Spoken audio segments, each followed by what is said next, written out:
it's my time to introduce our next speaker, Jose Miguel Mike Hernandez. Jose Miguel currently serves as International Affairs Officer at Universidad Autónoma de Santa Ana in El Salvador, where he works in education, project management, and social outreach. As part of this role, he had led international health campaigns that have benefited more than 15,000 people in the western part of El Salvador. Mike is also a project officer for an international initiative called Casa Torogos, which will help young girls to improve their social emotional health problems caused by COVID-19 lockdowns. In addition to this role, Mike serves as youth advisor in the youth system strengthening community of practice for USAID Youth Power 2 activity. Please join me in welcoming Mike. Thank you very much, Mike. Thank you, Angelica. Thank you, Angelica. I'm very happy to be here with you all, and I appreciate this amazing introduction. And well, I'm in charge of giving the final reflection and in charge of giving the youth reflection too. But I would like to start this reflection with the question, what does private sector engagement mean in education? For me, from my experience and all the projects I have been involved with, it means team, like that acronym of together, everyone achieves more. As I reflect upon these sessions, I would like to point out some personal thoughts based on my experience and also these fruitful sessions before.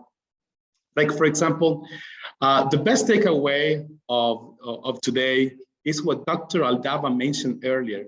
Trust is a process of discovering. I believe this trust process will lead to consultation and co-creation of innovative projects between the private sector and higher education institutions. When we take a look at experiential learning projects around the world, we can see that classroom needs more engagement, more opportunities, and more partnerships to create a different type of connection and respond as well to the new challenges.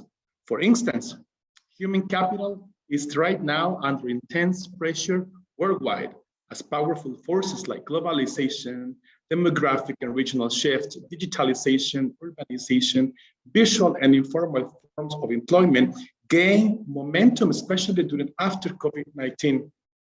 These forces are changing the how, where, and when people work, but we continue still base human capital development on a mid-20th century model that standardized education and one job for life. In our changing and complex world, it's not easy to unlock the full potential of each person. The problem is, in part, the result of ineffective or non-existent communications between the private sector and education authorities. There are huge gaps between the goals of education systems and the needs of business.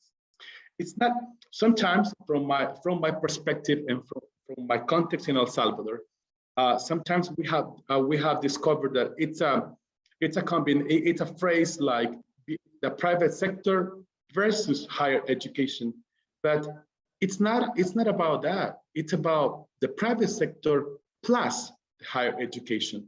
For decades, these two important areas have been having a long distance relationship, despite all the efforts coming from cooperation agencies like USAID and different stakeholders. We youth are still facing that separation between a good study plan and job descriptions. Imagine that access to labor market opportunities is limited right now. About 41% of job seekers find jobs through online platforms, only 14% through social networking. Meanwhile, 3 billion people lack access to the internet. So that means that by 2030, demand for skilled workers will outstrip supply, resulting in a global talent shortage of more than 85.2 million people. So let's reflect. What can we do to shorten these numbers? How can we, as agents of change, contribute neither from the private sector nor higher education? What if we start building a connection between skills needed and study plans? And as I close my participation 5 or 10 minutes are not enough to talk about these topics, but thank you for this chance. I would like to state that we are just on time to do things differently, as Angelica mentioned before, especially when it comes to higher education and private sector engagement. The world is demanding new strategies, new initiatives, new projects to really influence each university, each classroom around the world. That, as previous speakers said, will change our mindset. But I would like to add that changing our mindset will also lead us to change our soul set and our heart set. Yes, youth can.